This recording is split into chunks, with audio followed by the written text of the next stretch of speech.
السيدة هيفا عبد الرحمن بن سلامة من الهيئة السعودية للملكية الفكرية.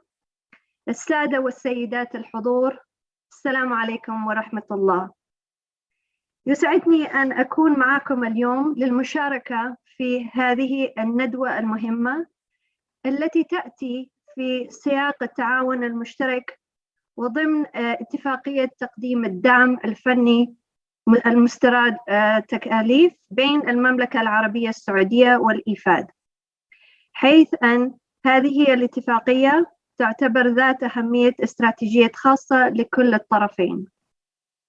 لا شك أن الرؤية 2030 طموحة وتهدف إلى زيادة تنافسية الاقتصاد السعودي وتنويع مصادر الدخل الغير نفطي، كما أن برنامج التحول الوطني يعتبر من البرامج الداعمة لرؤية 2030.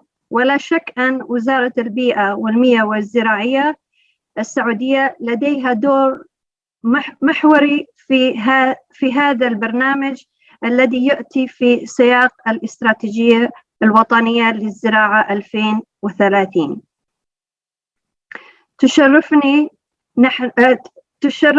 تشرفنا نحن في الإيفاد بالعمل مع الأخوة والأخوات في وزارة البيئة والمياه والزراعة لأجل العمل على تنفيذ هذه الأهداف ضمن رؤية 2030.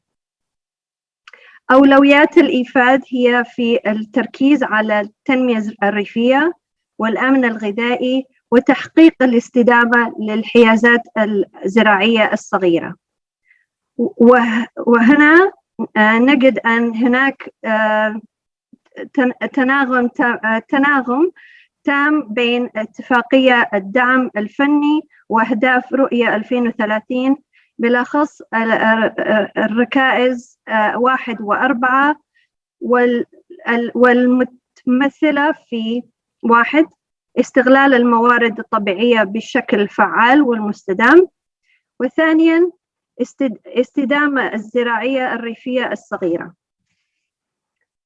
اتفاقيات الدعم الفني تعتبر من الأدوات المهمة المتوفرة لدي الإيفاد التي تدعم بها الدول الأعضاء.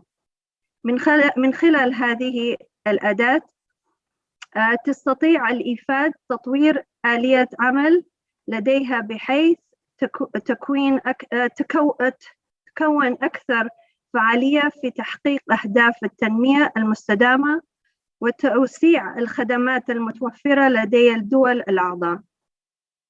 من هذا المنطلق يسعدني أن أبلغكم بأن المشروع القائم حقق نتائج إيجابية حتى الآن. لقد انتهينا من تطوير المجموعة الأولى من المزارع النموذجية في منطقة جيزان، وعددها 20 مزرعة، منها 15 مزرعة للقهوة. قام الفريق بإعادة تأهيلها وأدخل تكنولوجيا حديثة عليها، بالإضافة إلى تدريب المزارعين. تقع هذه المزرعة في محافظة الريث وهروب وبالغازي. أما مزارع المانجو فقد تم تطوير 5 مزارع حتى الآن في محافظات بوعريش، صبية وبيش. المزارع المقامة تستخدم أساليب جديدة ومطورة للإنتاج والري وإدارة المزارع الحد من الآفات. كما قمنا بتعريف المزارعين على أساليب مطورة للتضليل والتسميد. نعمل حالياً بالتعاون مع الأخوة في الوزارة على التوسيع في هذا البرنامج من خلال 30 مزرعة نموذجية إضافية في منطقة جيزان. النتائج الأولوية الإيجابية لهذا البرنامج وضعت الأساس لتوسيع في مناطق أخرى بالمملكة، وقد وصلنا إلى اتفاق مع الأخوة في الوزارة بهذا الخصوص. من ناحية أخرى، نسعى من خلال هذا التعاون المشترك إلى استخدام ابتكار جديدة ومهمة في المجال الزراعي، منها على سبيل المثال الحلول الرقمية مثل تكنولوجيا تحديد وترسيم المواقع الجغرافية والاستشعار عن بعض وتطوير نظام المعلومات الجغرافية بشكل أفضل. هذا بالإضافة إلى استحداث أفضل أساليب الري وحلول أخرى متعددة. وعليه فإن هذا المشروع يسعى إلى استفادة من تجارب ناجحة حول العالم، كما هو الحل مع موضوع ندوة اليوم، حيث أننا نلتقي اليوم للإلقاء الضوء على موضوع المؤشرات الجغرافية ومناقشة بعض التجارب العالمية وكيف يمكن تطبيقها ضمن مشروعنا. خلال ندوتنا اليوم سنستمع إلى تجارب الآخرين في استخدام المؤشرات الجغرافية للأنواع مختلفة من المحاصيل، ومن خلالها نتدارس إمكانيات استخدام هذه المؤشرات الجغرافية لمحاصيل معينة في المملكة كالقهوة الجيزانية المميزة.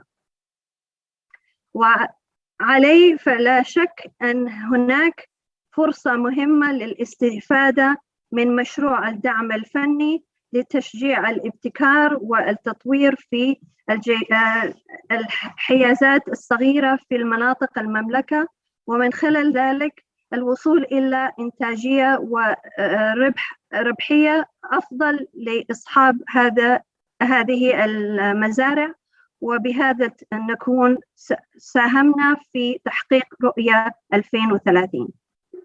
في الختام أود أن أتوجه بالشكر للأخوة والأخوات في وزارة البيئة والمياه والزراعة، وأخص بالذكر معالي الوزير المهندس عبد الرحمن عبد المحسن الفاضلي على دعمه المستمر لتطوير العلاقات مع الصندوق الدولي للتنمية الزراعية وإنجاح هذا المشروع المهم. التطلع إلى مزيد من الشكر وتطوير كمان هذه العلاقة الممتازة. ولا يفوتني أن أتقدم بالشكر كذلك إلى الأخوة المتحدثين من المنظمة العالمية للملكية الفكرية والهيئة السعودية للملكية الفكرية والزملاء في كولومبيا والأرجنتين وإيطاليا. وآخرا وليس آخرا كل الشكر للزملاء في إيفاد على المجهود الكبير والمستمر في تنظيم هذه الندوة وإنجاح المشروع. شكرا، وأتمنى لكم كل التوفيق في الندوة. شكرا جزيلا دينا. Thank you very much. يشرفني الآن أن أمرر الكلمة إلى سعادة المهندس أحمد صالح حياد الخمشي وكيل الوزارة للزراعة ليلقي كلمة الافتتاحية لهذه الندوة. تفضل سعادة وكيل الوزارة. نعم، شكرا جزيلا. الصوت واضح؟ واضح سعادة الوكيل. شكرا جزيلا. في الحقيقة سعادة الوكيل يعتذر عن الحضور، لم يستطع الحضور لانشغال جدوله، وهو يعتذر بشدة لكم، إضافة إلى أنه يشكركم على كل ما بذلتموه في تنظيم هذا اللقاء. أنا أنوب عنه مستشاره عبد الرحمن الحبيب، أنوب عنه في هذا اللقاء. وألقي كلماته بهذه المناسبة نيابة عنه. يسرني افتتاح ورشة عمل المؤشرات الجغرافية ودورها في تحقيق الكفاءة الانتاجية والتسويقية للمنتجين التي ينظمها الصندوق الدولي للتنمية الزراعية إيفاد، ويشارك فيها نخبة من المتخصصين للتعريف بالمؤشر الجغرافي، وكذلك عرض قصص النجاح وأمثلة من الواقع في بعض الدول المتطورة في هذا المجال مثل إيطاليا وكولومبيا والأرجنتين، مؤكدا حرص الوزارة على اتخاذ كافة الوسائل الرامية لدعم المزارعين وزيادة كفاءتهم الإنتاجية والتسويقية وتطوير المنتجات الزراعية ذات العائد الاقتصادي، حيث تعمل الوزارة بالتعاون مع الهيئة السعودية للملكية الفكرية والصندوق الدولي للتنمية الزراعية إيفاد من خلال مشروع تنمية وتطوير سلاسل القيمة لمحاصيل البن والمانجو الذي ينفذه الصندوق حاليا في منطقة جيزان على استحداث المؤشر الجغرافي لبعض المحاصيل الزراعية بهدف تمكين المزارع من الحصول على أسعار تسويق عالية ورفع الكفاءة الإنتاجية وزيادة المنافسة على جودة المنتج بما يتفق ومستهدفات استراتيجية الزراعة في المملكة العربية السعودية 2030. وفي الختام لا يسعني إلا أن أتقدم بالشكر الجزيل للصندوق الدولي للتنمية الزراعية إيفاد والزملاء في الوزارة على الجهود في الإعداد لهذه الورشة، والشكر موصول للمحاضرين المشاركين في فعالية هذه الورشة، وشكرا جزيلا. شكرا جزيلا على هذه الكلمة. With that, let me switch back to English. And now I will hand the floor to my colleague Marco Marzano. He will be the moderator, as I said, of the two technical sessions that are coming up. Marco, the floor is yours. Thank you very much. Have a much, Naufel. Sabah al khair, good morning, buenos dias, buongiorno to all of you. I'm very glad to be here today and moderating this session. I will both moderate and also take the floor as a first presenter of this technical section. As was indicated by my colleague Naufel previously, this section will have two segments. One most concentrated on substantive aspects of geographical indication and branding, and the second one more on practical aspects, and we will have distinguished speakers from all over the world. I must confess that we really waking up the world today. Yeah, we are having colleagues from Colombia and Argentina who are really waking up at 5:30 in the morning, and we apologize, but at the same time we are very glad to have them on board. So if I'm allowed and if technology helps, I will ask my colleague Naufel to know how to proceed with the PPT. I can move it, I can share the screen if you allow me, or you will centralize, Naufel. No, please share your screen, Marco. I think we will do it that way. Yeah. In presentation mode, please. Yeah. Great. Voila. I just want to say that I'm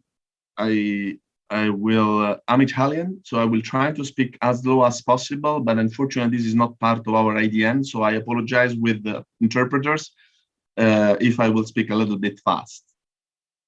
So let's go ahead with my presentation. Share the screen. And Marco, if I may also call on the next speakers also to get their presentations ready, so when they come in, please share them on the screen. Just heads up. Absolutely.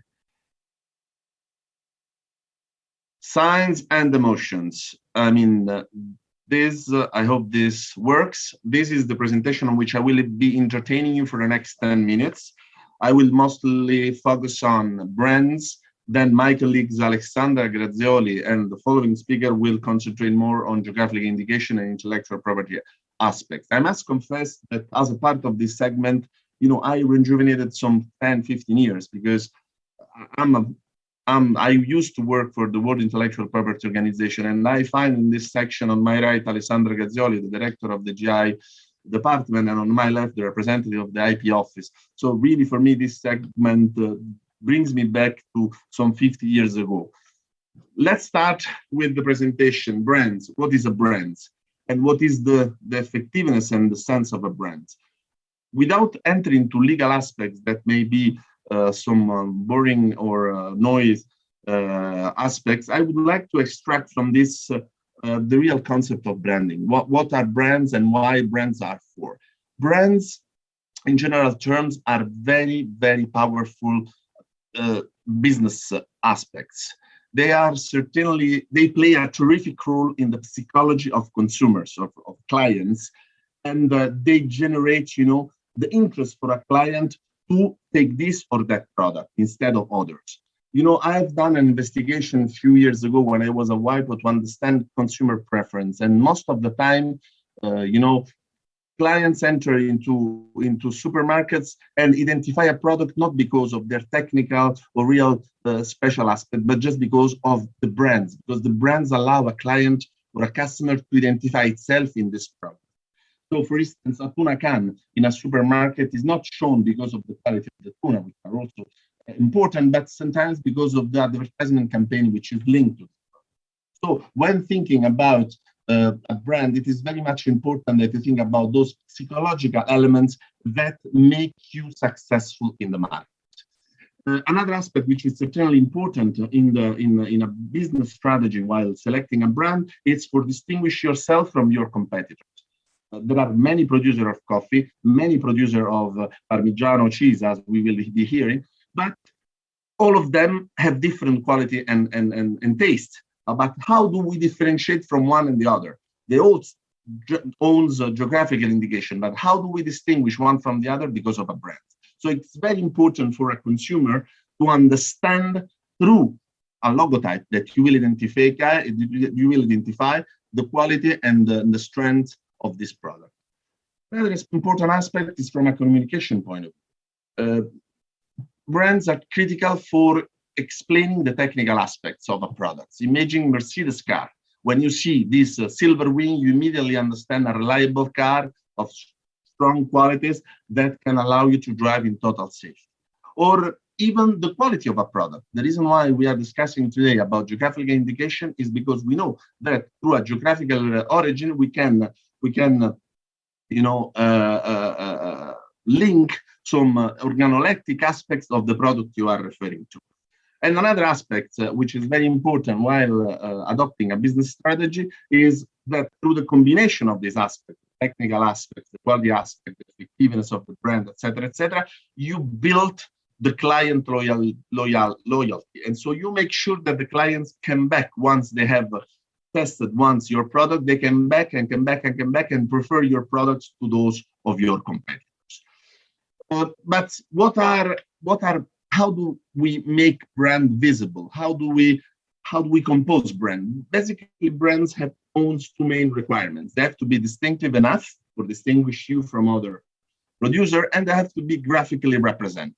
No matter how they are, reflected. They can be words, they can be colors, they can be letters, they can even be three-dimensional shapes, but they have to be distinctive and graphically represented.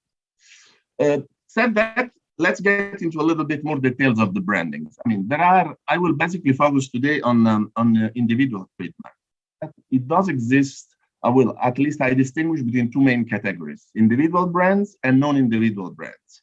The non-individual that will be the object of this conference are those belonging to a group of people that are generally managed by one entity, facilitating, the sharing of this brand. This is the case of geographic indication, the case of certification marks, and the case of collective marks.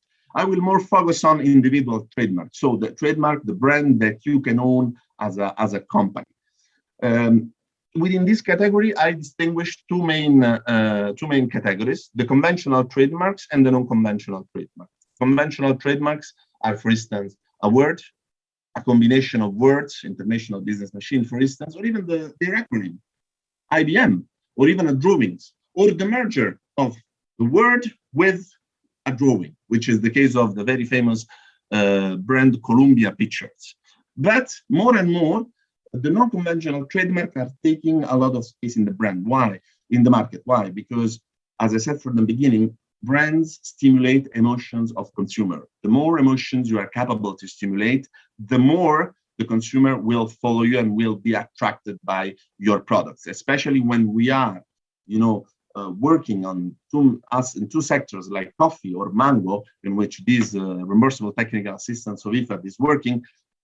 Non-conventional trademark may have a very important aspect because of the taste, because of the smell, because of the color of the package. And so you see among the non-conventional trademark, you may have some sounds, as is the case, for instance, of the jingles of the mobile phone that you switch on every day. You don't think that this may be a trademark, but indeed it's a trademark. So every day we switch on our mobile phone when we wake up, and this little jingle is indeed a brand. Or colors, as I said, colors are amazing brands because, colors stimulate a lot of sensation. How many people drives crappy reddish car just because the red color, brings them to think that they are driving a Ferrari. So, this generates an emotion in people that is without precedent. And still, three-dimensional trademarks like Coca-Cola bottle or even smell, more and more smell trademarks, smell brands are taking a position in the market. And imagine, for instance, in the case of coffee, how important or how strong can be, having a brand protecting the smell of your coffee. Selecting a good brand is not an easy issue to do. First and foremost, all protection is not the same. Don't think that because you are protected in your country, you will be automatically protected all over the world. You need to go and protect your brands in every market you think your market can have an exposure. For instance, in the Gulf, in the Middle East country, you have the Gulf Cooperation Council. This entity provides you an easy protection for your brands, even if it is not a unified protection. You need to apply for every country in which you want to protect it within the GCC. But it is important to know that the moment that you want to be protected abroad or beyond the boundaries of your country, you have to knock on the door of the National Intellectual Property Office in order to get protected. So first things to do is where my products can reach a lot of countries because of their qualities and because of the taste of the consumers. Let me first get protected, otherwise I may be stolen my brand or I may be infringing other brands. So it's very important that you understand the territorial protection. Then second aspect, how do I find a good trademark? First and foremost, the good trademark has to be enough distinctive. You have to find something which make you different from existing brands. Another important aspect, the brand has to be easy to read, easy to memorize, and to be used in advertisement campaign. When International Business Machine understood that this brand was too long, they registered an acronym, IBM, and everybody knows IBM rather than International Business Machine. Another aspect which is very critical in selecting a brand is avoiding negative meaning. A very famous car brand, Chrysler, adopted a term for a brand for a car which was very counterproductive. They call it Nova. But in Latin American countries, and even in the country of Latin origins like Italy, the country where I came from, Nova means doesn't work. And having a car that doesn't work is certainly not a very good advertisement campaign. So be careful while selecting a trademark to find a brand which suits your purposes. Of course, it's better to check the market if the other brands similar to yours exist. Otherwise, you will be ending into a legal dispute. Since now we live no longer in a only real world, but even in a virtual world, it's very important also to register a domain name, because this will automatically project you into a world market of 7+ billions of consumers, of customers. So it is very important that you have an internet window, and this is done through a domain name. And last but not least, while selecting a good brand, is the name. The more fantasioses or the more invented the brand is, the better it is. Kodak, the very famous picture machine brand, doesn't mean absolutely nothing, and it's basically untouchable by anybody. So because it's something that was created, invented by the producer of it. So nobody doesn't refer to any existing brand, to any existing products. It's really invented. So my third recommendation when selecting a good brand is certainly, sit in front of the product you want to protect and try, It's like Michelangelo while sculpting the mosaic. You know, set in front of your products and try to understand what the product tells you. It will have a word, it will have a name, it will have an origin, as is the case of geographical indication. It may have a three-dimensional shape. It may have some colors. You may want to apply some nice packaging around. It may have some smell. It may emit some sounds, or some noise. So look at this or think at that and imagine how creative this can be vis-a-vis of the brand of the name that you want to protect. Before closing this speech and ceding the floor to my colleagues Alessandra Grazioli, I want to make a reference to one aspect that for me is very critical while dealing with geographic indication. The geographic indication and brand, and this is the reason why I insisted to have a little introduction about branding, are two sides of the same apple. They go together. Geographic indication is a very powerful tool, while for making, you know, that the products of your region or your country are national brand products. But then it is very, very much important that you add to this GI your own touch. And this can only be done through a brand of your company or of your product. Because if you are capable to give a particular taste to the product that you are producing, a particular color, a particular smell, a particular taste, you will be capable to exploit two different important elements, which on one side is the geographical indication that will magnify your local production because of the land, because of the water, because of the air, and at the same time, the brand of your company or of your products because of your special touch. So with that, I thank you very much for your attention, and I cede the floor to my colleague, Alessandra Grazioli. I just do a little motion of order. All the questions for this segment and for the following will be told at the end of every and each segment. Alexandra, please, the floor is yours. Thank you so much, Marco. I hope you can see my presentation. Is it okay? It is. Thank you so much. I would like first to thank FIDA for the invitation today to be present to this very interesting event, and also to all the person in Saudi Arabia. It's a great opportunity for WIPO also to be here with you, and also to let you know that with FIDA, we are also on your side to help you develop your geographical indication if you are interested indeed in that intellectual property right. So in the presentation I will make today, I will just be a bit more legal, that was Marco just mentioned, and explain briefly what are geographical indication as an intellectual property right, and then move to the way we can protect geographical indication nationally and internationally. WIPO offer an international registration system for geographical indication, and also just highlight briefly why is it important to protect GIs, and then also in a way as an introduction to the testimony we will have also later on. So what are geographical indication in the field of intellectual property? Geographical indication are an IP right, so geographical names that are used to identify products which have a specific origin and which have specific quality given from that geographical origin. And if we take the example of Taif rose oil, so a very famous product from Saudi Arabia, you clearly understand why rose oil coming from roses that grown in the region of Taif are so special and make also then very nice perfume.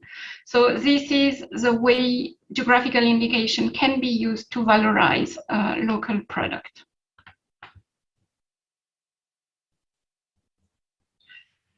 Why geographical indication are interesting in terms of local development and also for small farmer is because with geographical indication, and this is the only intellectual property right that offer it, you have a connection between a community of producer who will all together in a way own that intellectual property right.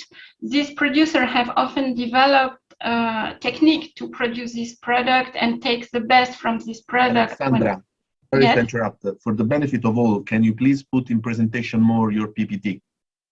Is what I'm trying, and this is why I don't understand why you don't see it. Because You at the bottom of your screen on the right side, you have the presentation mode, and it should go. yeah, because Voila. Voila. okay, it took the wrong screen. Sorry for that.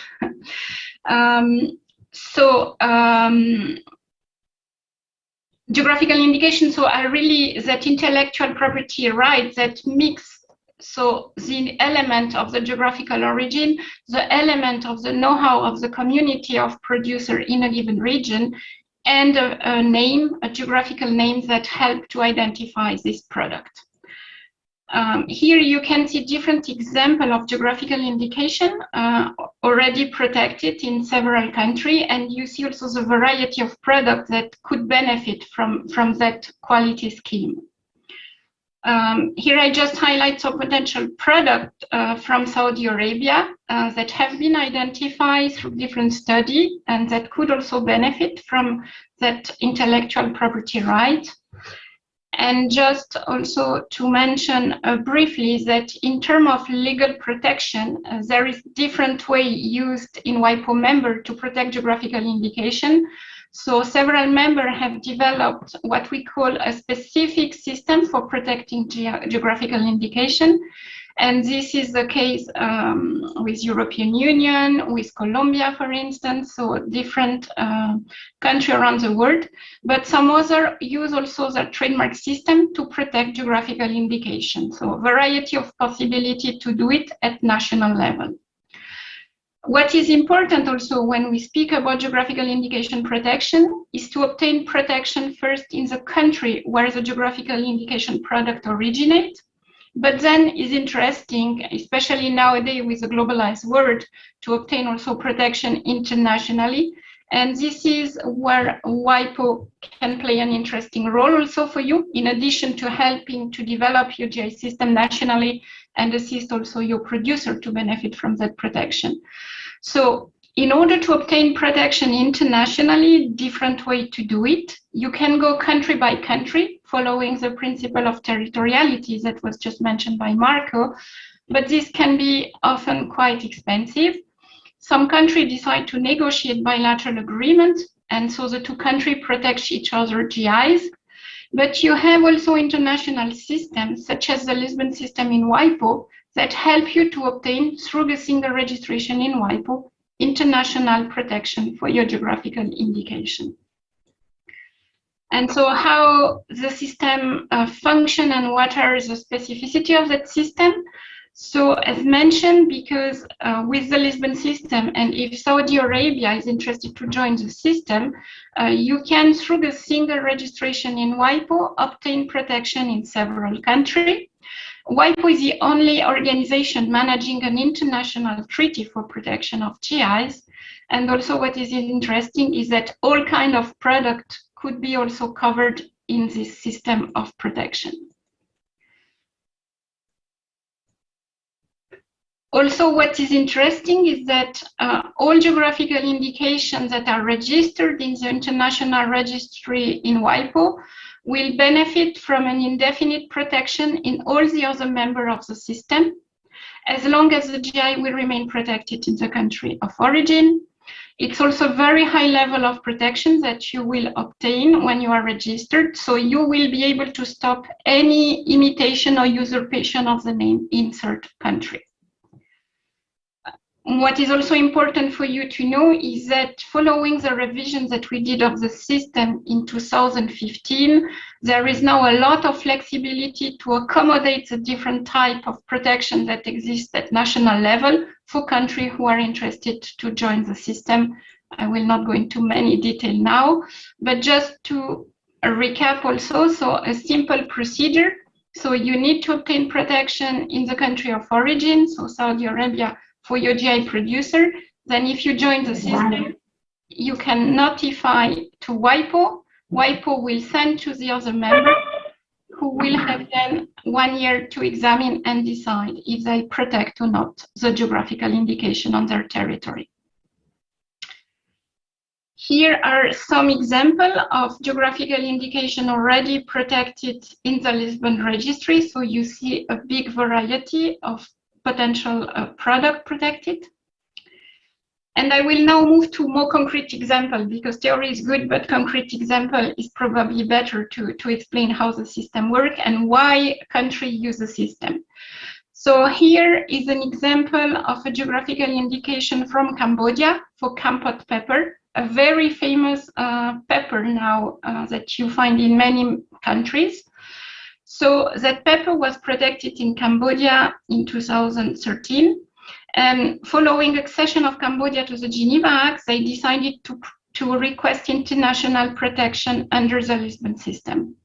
And why they did it? They did it because following protection of their geographical indication at national level, and because of the quality scheme that is developed with the protection of GIs, they see that the price of the product increase a lot.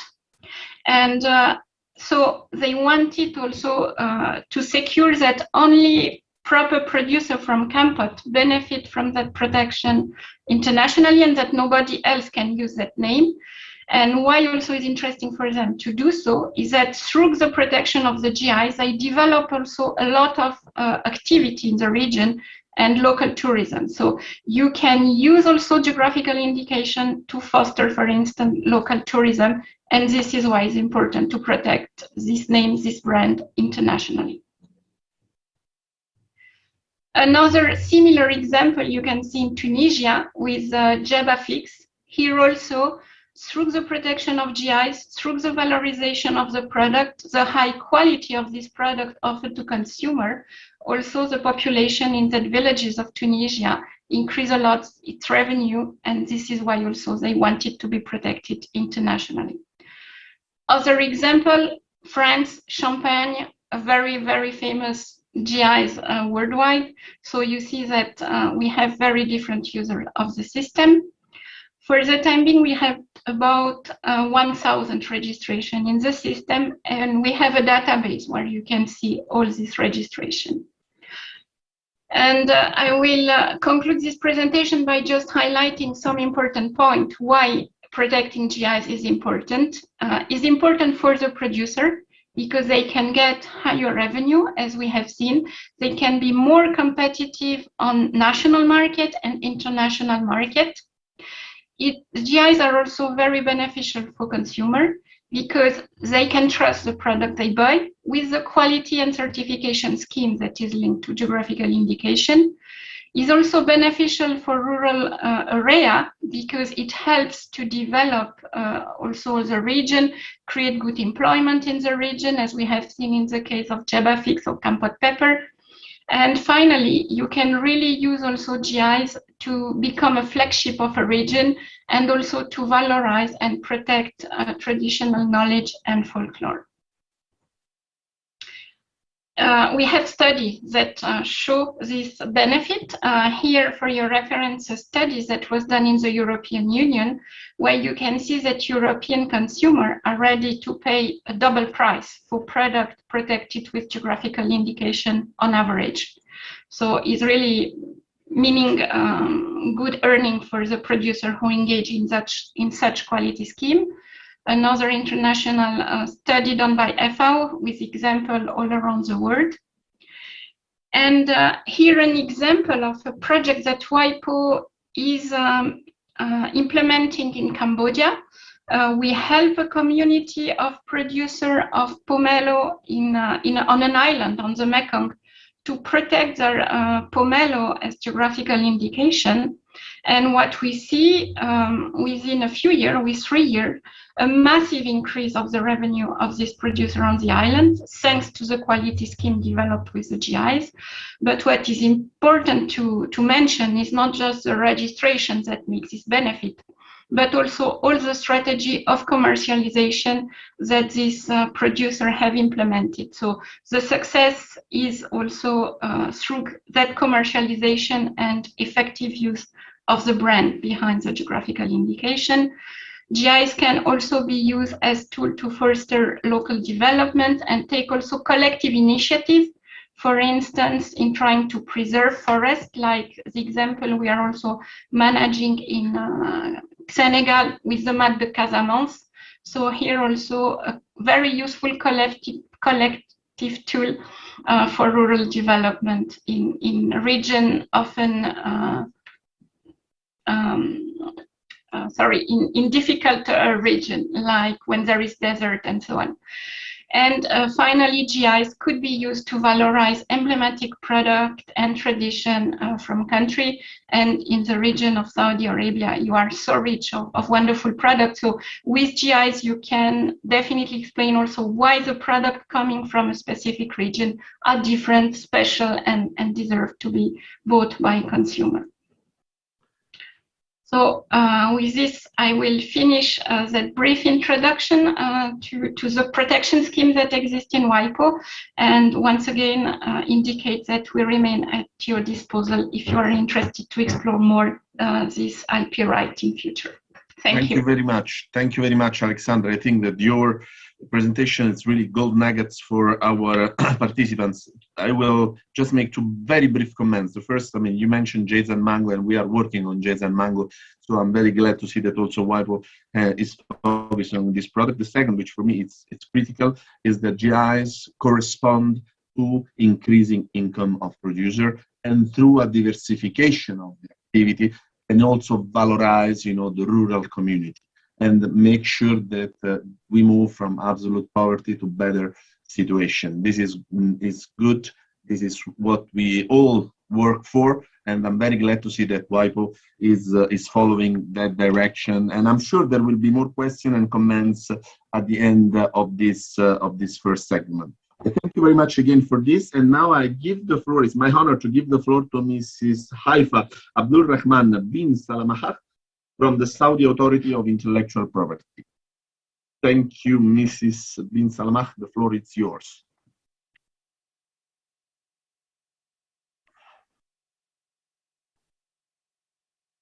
I would just like to remember to all speakers from this segment and the following to respect the time. If we don't respect the time, we will not have interpretation at the end, and the question time may be frustrated. Thank you. You have the floor. السلام عليكم ورحمة الله وبركاته. بالنيابة عن الهيئة السعودية للملكية الفكرية أحيي سعادة خبراء المؤشرات الجغرافية وحضور الورشة، ونشكرهم على التركيز على هذا المجال الهام من مجالات الملكية الفكرية. بدأت الجهود الوطنية بشكل عام منذ انضمام المملكة لاتفاقية جوانب الملكية الفكرية المتصلة بالتجارة، وبالتركيز على الفترة الحالية سعت الهيئة إلى توفير الحماية الكاملة للمؤشرات الجغرافية ومنع استغلال الأشخاص غير المصرح لهم لشهرة المنتجات المحلية التي تشتهر بها مناطق المملكة كمؤشرات جغرافية لها ارتباط وثيق بأماكن إنتاجها، وتعتبر المملكة منشأها الجغرافي الأصلي أو تقليدها بطريقة تؤدي إلى تضليل المستهلكين حول المصدر الحقيقي لهذه السلع. خلال الفترة الماضية قامت الهيئة بدراسة البيئة العامة للمؤشرات الجغرافية، عملت على حصرها تقييم الأثر الاقتصادي والاجتماعي المتوقع لحمايتها. بناء على ذلك قامت الهيئة برسم سياسة عامة لحماية المؤشرات الجغرافية في المملكة، حيث انتهت إلى تبني النهج المزدوج للحماية أسوة بالعديد من التجارب الدولية الناجحة، وذلك عن طريق تسجيل العلامات الجماعية وعن طريق مشروع نظام خاص بالمؤشرات الجغرافية. أطلقت الهيئة في عام 2020 خدمة تسجيل العلامات الجماعية، والتي تميز الأصل الجغرافي أو المواد أو طريقة التصنيع أو غيرها من الخصائص المشتركة للسلع أو الخدمات الخاصة بالمنشآت التي تنتمي لأعضاء كيان معين له شخصية معنوية. أطلقت الخدمة لتحقيق أدوات فعالة لترويج المنتجات المميزة لمنطقة معينة، وتساعد على تسويق هذه المنتجات محلياً ودولياً، وتوفر إطاراً للتعاون بين المنتجين المحليين. وبذلك يمكن للجمعيات التعاونية تقديم طلب تسجيل العلامة الجماعية بعد التحقق من توفر المتطلبات النظامية. تقدم الخدمة بإجراءات سهلة وبسيطة، حيث يتم إيداع طلب التسجيل لدى الهيئة عبر البوابة الإلكترونية، واستيفاء المرفقات والمتطلبات عبر النظام، وبعد ذلك تقوم الهيئة بفحص الطلب ويليها إجراءات النشر والتسجيل بذات الإجراءات الخاصة بالعلامات التجارية. خلال الفترة الماضية عملت الهيئة على إعداد مشروع نظام خاص بحماية المؤشرات الجغرافية يعمل على تنظيم الحماية وتحديد إجراءات التسجيل للمؤشرات الجغرافية المحلية والعالمية. خلال مراحل إعداد مشروع النظام أخذت الهيئة بالاعتبار أفضل التجارب الدولية بناء على معايير تناسب البيئة التشريعية للمملكة، وبالتركيز على تعزيز القيمة التنافسية للمنتجات المحلية. انتهت الهيئة من مراحل إعداد مشروع النظام وتتابع اعتماده إلى حين صدور المرسوم الملكي الخاص به. جهود الهيئة إلى هذه اللحظة ركزت بشكل أكبر على توفير البيئة التشريعية المناسبة للمؤشرات الجغرافية، وتسعى في المراحل القادمة إلى تفعيل الحماية بعد اعتماد مشروع النظام والتوعية بشكل أكبر لأصحاب المصلحة لتسجيل علاماتهم الجماعية وتحقيق المنفعة المرجوة. وشكرا لكم.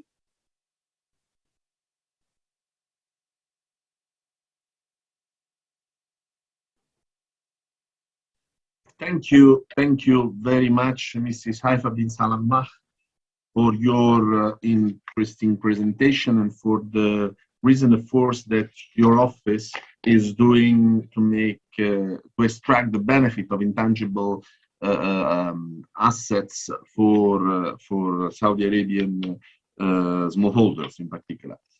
Now is the time of the question time. So I think that we have had a very interesting and richful first segment, and I'm sure there will be a lot of doubts or questions that are agitating the minds of our colleagues in this seminar. So I open the floor and I look forward to those of you who are willing to to open the discussion on this session. Please, the floor is yours. You may raise a hands as we do usually when we participate in Zoom, and I will give you the floor immediately. Dr. Munir Al-Ramahi, you show up in front of me, and I believe, with your majesty, I believe you want to speak, but I will ask you to, to unmute your phone. شكرا جزيلا لجميع المتحدثين. يعني محاضرات قيمة للغاية ورائعة جدا، يعني very valuable. أنا سؤالي للسيدة هيفا من هيئة حماية الملكية الفكرية السعودية. نحن أنا دكتور منير رمحي مدير مشروع RTA في جازان. من أحد مهماتنا الرئيسية إنه نعمل مؤشر جغرافي للقهوة جازان وللمانجو. الآن يقف أمامنا بعض العقبات، يبدو أهمها صدور النظام بشكل اعتماد النظام رسميا. متى يمكن أن يصدر نظام رسميا؟ السؤال الأول. الثاني، ما هي الخطوات التي يمكن أن نقوم بها الآن حاليا في هذه الفترة حتى لا يداهمنا الوقت متأخرا؟ يعني ماذا نستطيع أن نفعل الآن ريثما يصدر أو يعتمد النظام المؤشرات الملكية؟ شكرا. شكرا لك دكتور منير. بالنسبة لمشروع النظام الفترة غير محددة بكل صراحة، لأن تخضع الإجراءات لصدور تشريع معين من هيئة الخبراء، ولكن في الفترة الحالية في فرصة جيدة جدا عن طريق تسجيل القهوة أو العسل كعلامة جماعية لها آثار إيجابية كبيرة، ممكن يعني تعوض نوعا ما عن تأخير صدور مشروع النظام، ونسعد أننا نعمل جنبا إلى جنب لتوضيح المتطلبات النظامية والإجراءات. مثل ما عرضت سابقا، الإجراءات جدا بسيطة لتسجيل العلامات الجماعية، يعني تحتاج فقط مثلا وجود علامة معينة، علامة جماعية، وجود أو علامة الفحص، بالإضافة إلى وجود الأدلة التي تحدد المعايير استخدام العلامة، وبذلك نكون جاهزين لمرحلة التسجيل واستخدام العلامة لمنع أي تعدي على هذه المنتجات. يعني رسميا نستطيع أن نسجل، يعني نأتي بعلامة على الأقل قهوة جازان، نستطيع تسجيلها كعلامة جماعية كمؤشر جغرافي الآن، يعني نعم. يمكن أن نبدأ بالإجراء. نعم تستطيع من اليوم، يعني الخدمة أطلقت في 2020. نعم، لكن لم تخضع بعد النظام الخاص بالمؤشرات الجغرافية إلى حد الآن لا يمكن، ولكن العلامات الجماعية بما أنها تخضع لنظام العلامات التجارية لدول مجلس التعاون فهي جاهزة يعني للتسجيل. جزيلا. لا مو كذا الأصل يبدو لي.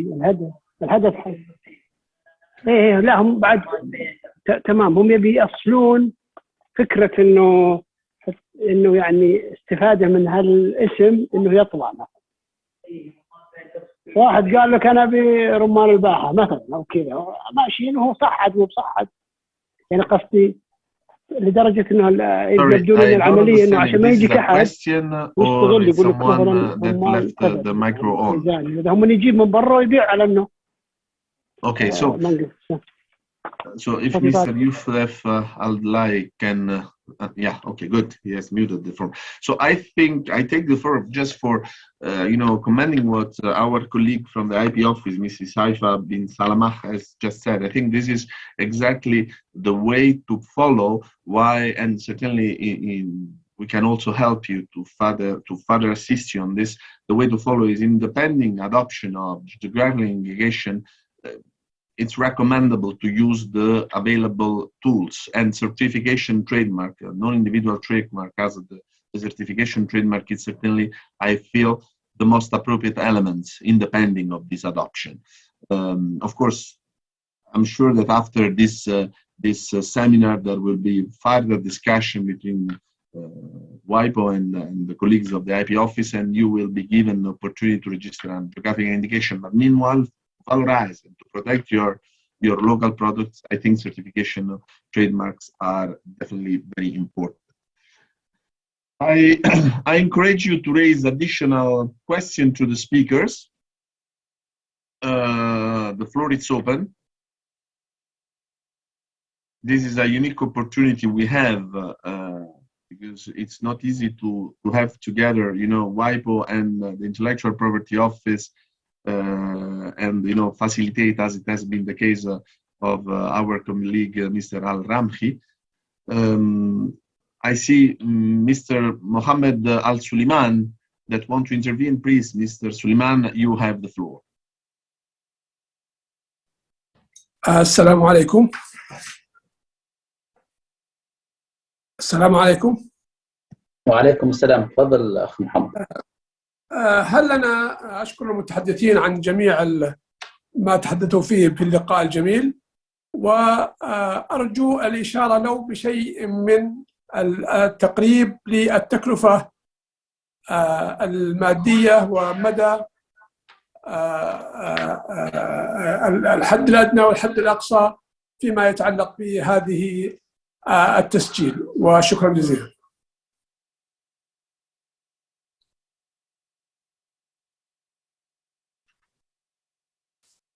I believe you are referring to certification trademark, considering that the geographical indication doesn't exist so far.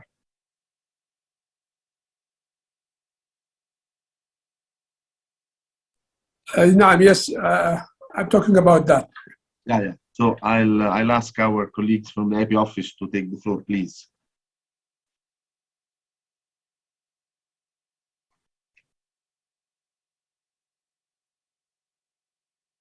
Mrs. Haifa bin Salamah, can you answer the question?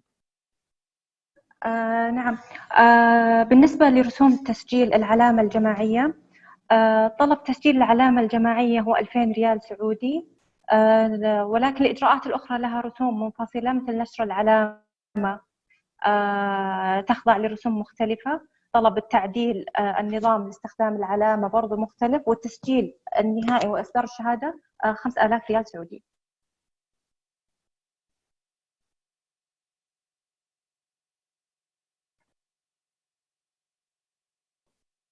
Good. I think this has satisfied the curiosity of our colleague. I will take another question that I have already here, and then move to the second section. I have a question raised by our colleague Shaya Al-Shaya, who is asking, in the international practice, the local protection for GIs, who will own them? The country as a whole or the region inside the country? So I think this question may be answered by both our colleague from the IP office and Alexandra Grazioli. For balancing a little bit the two, I will first give the floor to Mrs. Grazioli, and then our colleague of the IP office can also intervene. Please, Alexandra, you have the floor.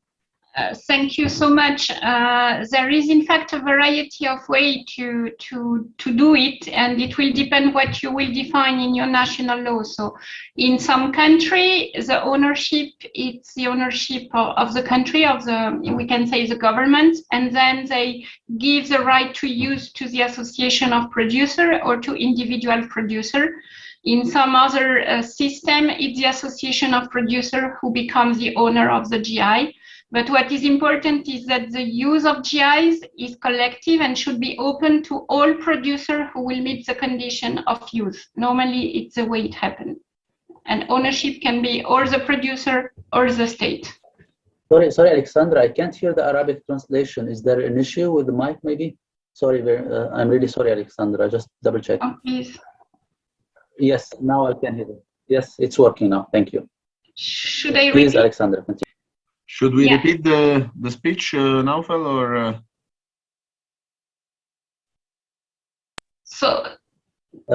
Could you please repeat, Alexandra?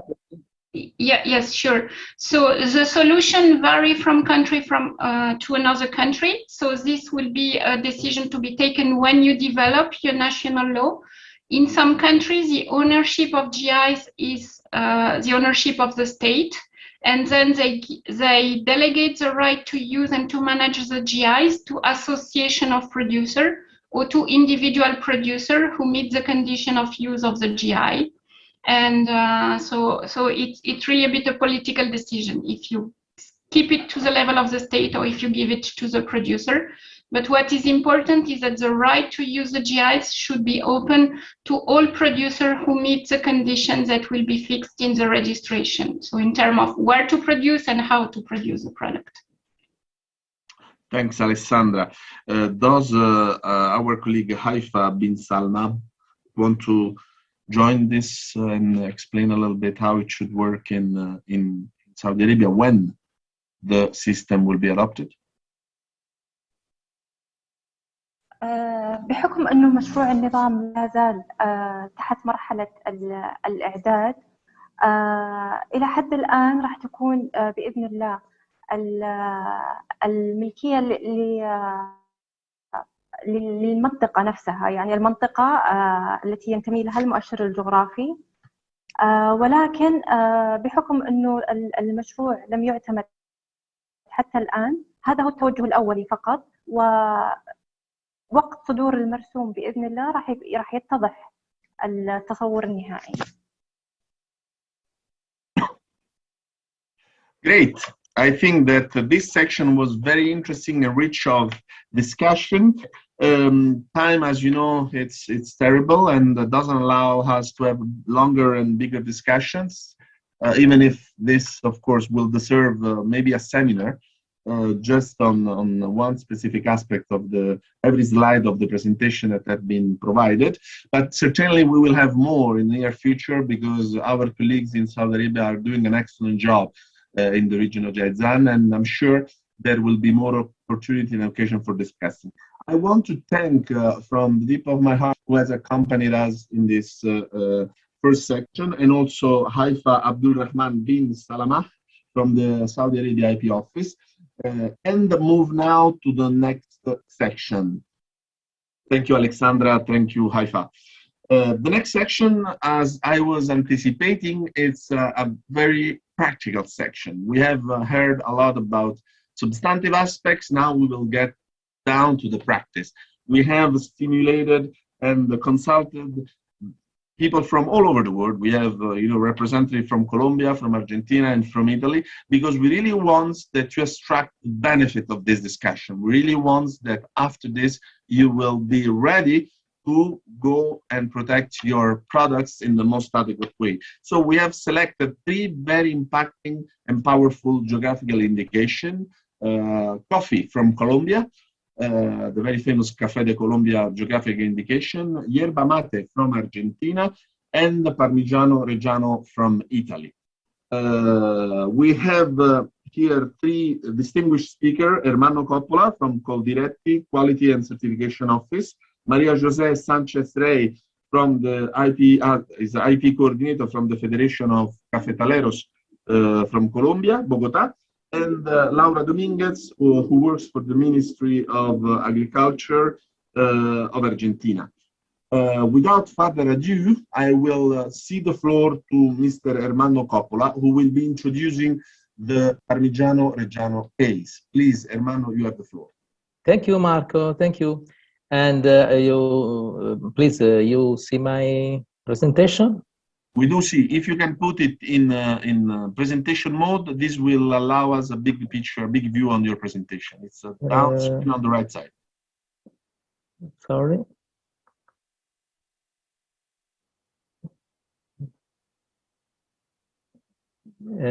It said that I am in on condivision. Do you see?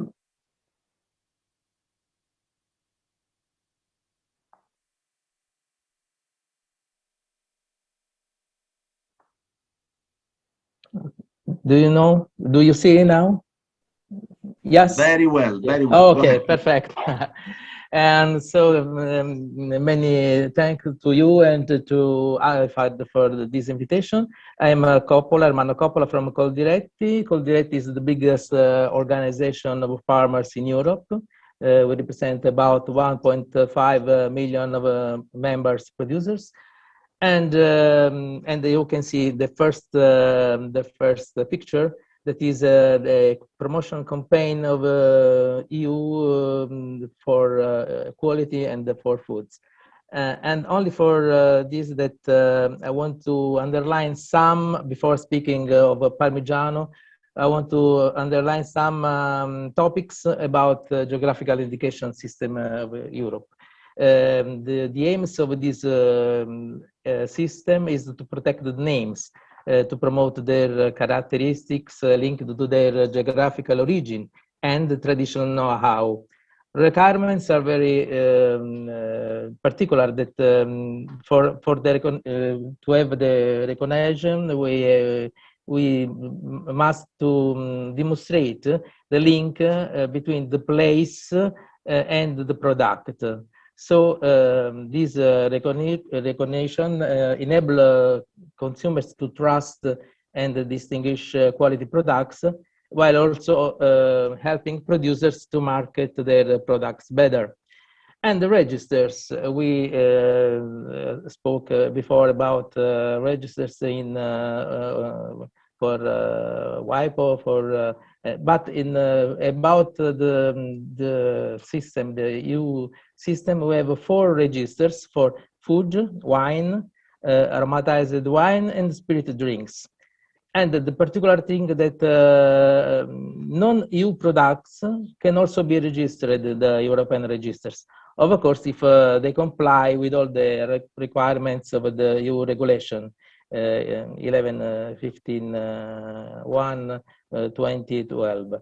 So at the moment, in the 4 registers, we have 3,363 European GIs and 139 non-EU GIs. So I want to underline this fact because the registers are open to products all over the world. The function of GIs, of course, are to guarantee geographical origin and the quality and the authenticity, to defend biodiversity, to develop rural areas, and to protect and to develop social cohesion. I wanted to underline another fact, because people, consumers, for example, the European consumer usually don't know the real difference between PDO and PGI. And so the important thing to say that the PDO, protect the destination of origin, all the steps of production came from geographical area, where for PGI, at least one of these steps can gain from a geographical area. So raw materials for PDO, all raw materials, they come from geographical area. In PGI, raw materials could not come from the geographical area, but the final the final step of the production, for example, the stockings, and it must to be in the geographical area. Another logo that usually we see is a TSG. That is not a geographical indication, but it is linked to a traditional method, a recipe. So you can do a TSG, for example, pizza napoletana or mozzarella or amatriciana tradizionale in all over the world, but you have to respect, of course, the product system.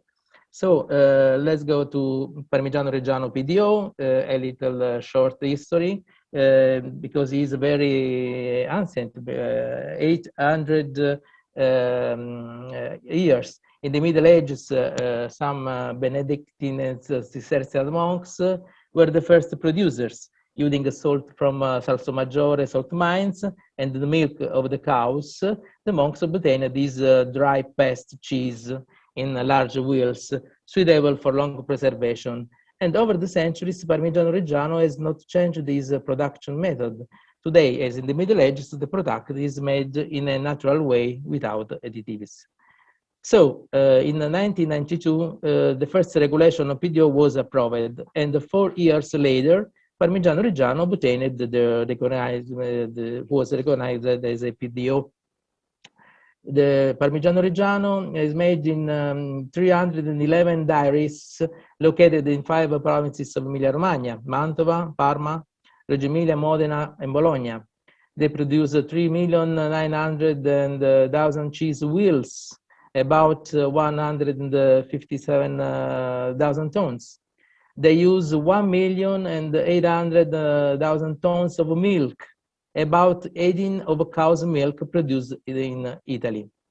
The 56% is sold in Italy, and the 44% is exported, mainly to USA, France, Germany, United Kingdom. What is the increase after in this year? Only in the last 16 years, the production increased of 37%, but much more in value, because production value is increased for 63%, and consumer value increased of 102% in the last 6 years. So this increase of market share increased more rapidly than the cheese sector itself. And even in 2020, the year of coronavirus crisis, Parmigiano produced about 4 million wheels. And this is a record in the history of Parmigiano Reggiano. And the sales increased about 8% in Italy and 11% abroad. So this system allow a price premium to producers and a price stability that are, of course, competitive advantages.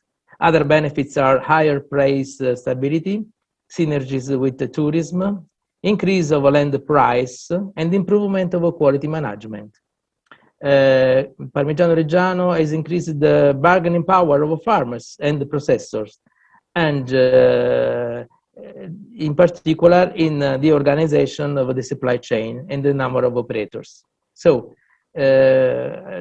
why we could promote a system just like a Parmigiano Reggiano all over the world? For two reasons. The first is that they add the value for the consumer. In fact, the buyers are guaranteed that the products they purchase have been developed using traditional methods in the geographical region. And for quality, of course, the quality is certified, and there is a traceability of their roots. Buyers can access a wider range of genuine natural tastes, and about value, by guaranteeing that the product is authentic, GIs justify a premium price that is very important, of course, for farmers and producers. But the second reason is that they protect the producers and the communities. In fact, GIs help to preserve the identity of a traditional production, create jobs and the growth opportunities that support the vibrant rural areas. GIs protect the significant investment of producers, many of whom depend of their livelihood on the higher return from their product origin products. And at least regions that feature local certified products attract the tourism and provide ample opportunity for recreational activities.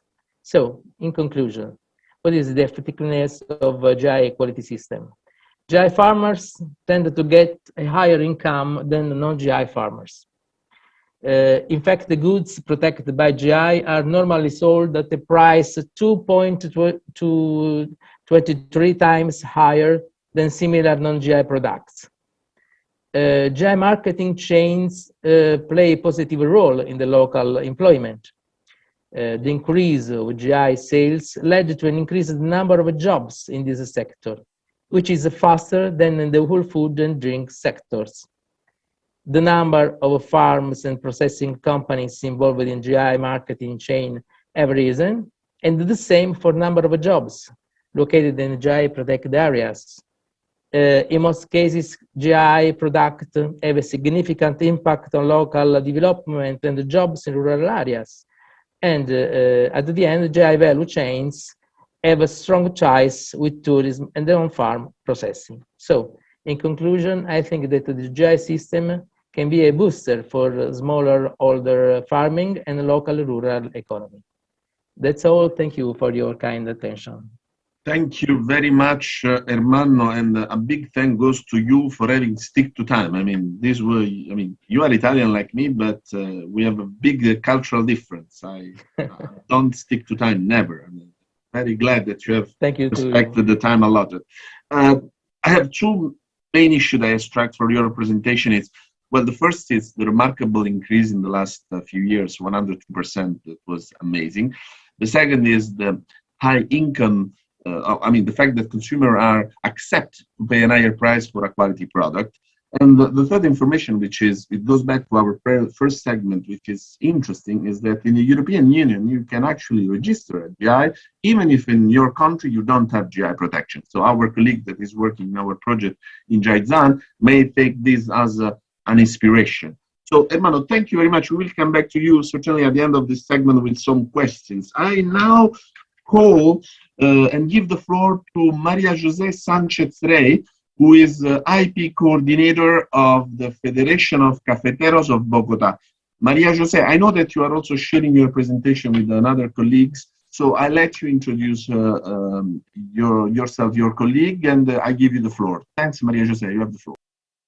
Good morning. Thank you so much, Marco. In fact, we're sharing the Colombian coffee experience with Paula Romero, which is our intellectual property senior attorney at the Colombian Coffee Growers Federation. She will be introducing our intellectual property strategy and will explain briefly how Colombian coffee or Café de Colombia obtain the protection of geographical indication and also appellation of origin.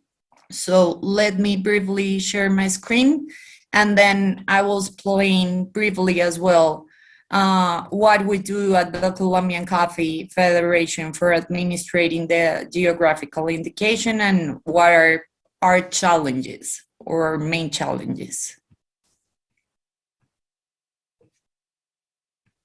So with this brief introduction, I give the floor to Paula.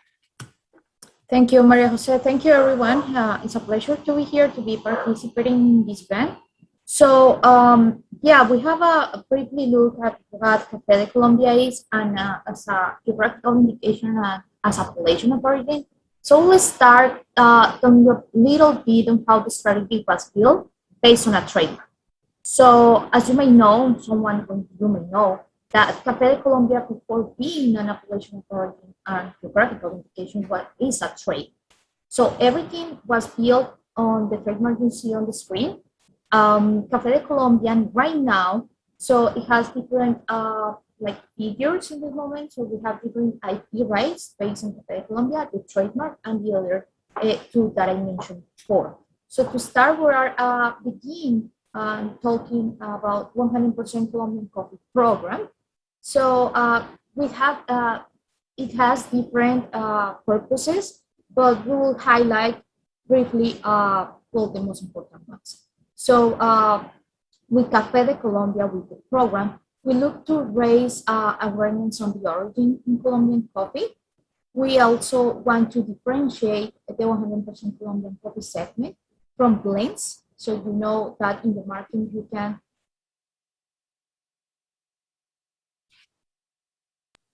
So yes, Paula, I'm also having some return from your micro. Can you try to be closer to the micro? Absolutely. Do you hear me better? We still have like a little sounds coming back, but let's try. All right. I'm so sorry about it. So do you hear me? This is better for you?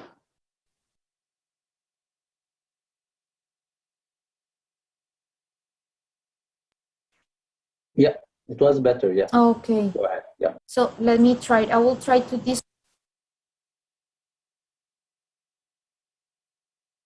Let's see if in this she will disconnect and reconnect. Just a couple of seconds. Maybe she could switch off the video. Maybe. Oh no, she's sharing. She's presenting. No. She can't. Yeah. But maybe you can share the screen without the video. Actually, I think you can do that. I'm the one who's sharing the screen, not Paula. So. Okay. Do you hear me? We hear you very well. We hear you very well. Okay. So just. Good. So just let's try to give Paula 1 minute, and if we're still having audio trouble, I can speak for her and complete the presentation.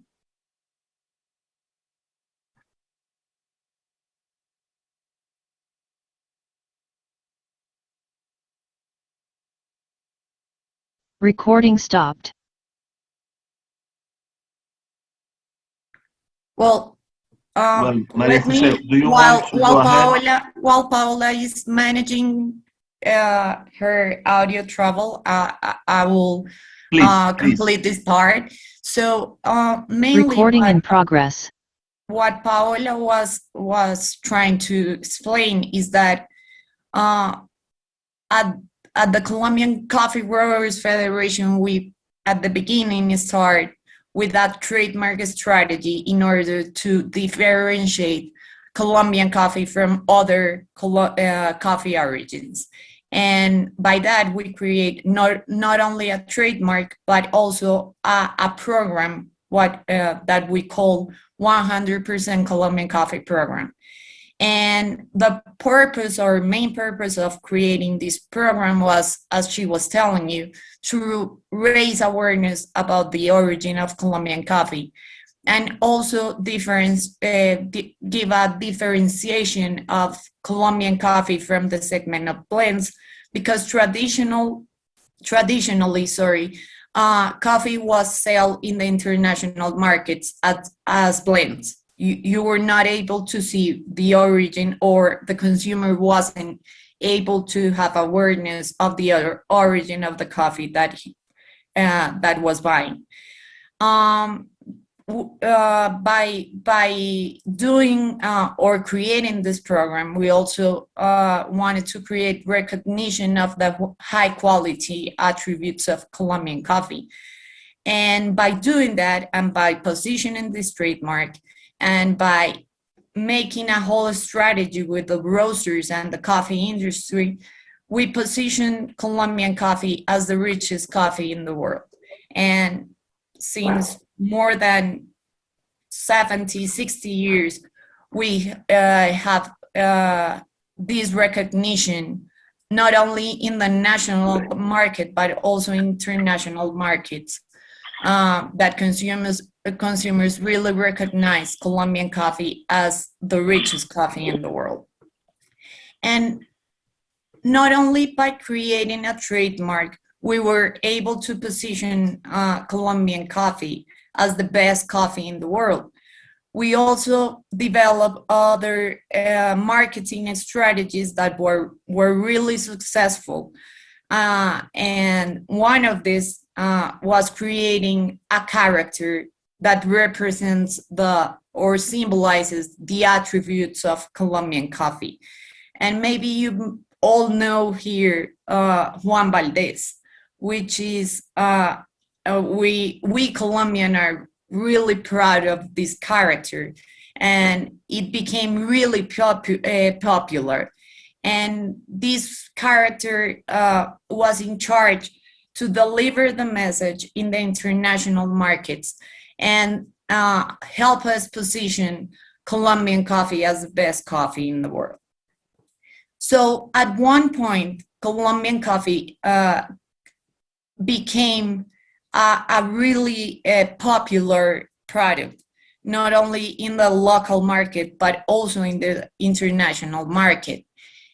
And at the National Coffee Growers, we start thinking how we can protect the recognition this product already had. And we understand that we needed more, not only a trademark, but we need to have another level of protection for Café de Colombia. And that's why we start a whole strategy to protect Colombian coffee as a geographical indication. So it basically was part of the differentiation strategy, and it was a response to the commercial positioning that already the Colombian coffee had. We also wanted to secure the reputation of the product because it had achieved a huge reputation in the local and international markets. And of course, generate additional income to our coffee growers. What we wanted to do is that when a consumer chooses to buy Colombian coffee instead of other origin, the income really returns to the producers. And a way of doing that was protecting Colombian coffee as a geographical indication. Also, by having this level of protection, we wanted to increase the demand from roasters all over the world, and of course, consumers for Colombian coffee. So what we did at the beginning was to start a process with the Colombian PTO to obtain the protection of Colombian coffee as an appellation of origin. And this protection was granted in 2005. We're really proud because it was the first product in Colombia to obtain this type of protection. And we continue to design a whole strategy in our main markets to also have this type of protection. That was how we obtained back in 2007 the protection as a geographical indication in the European countries. It was the first time that the European Commission granted a protection for a foreign agricultural product. So Café de Colombia really became a success case of a study of protection of geographical indications. And then in 2013, also Switzerland granted this protection to Colombian coffee. We also have other type of protections in those markets where we don't have this type of intellectual property rights. For instance, in the United States or Canada, we have a certification trademark that Marco explained a little bit about that. So it's part of our strategy.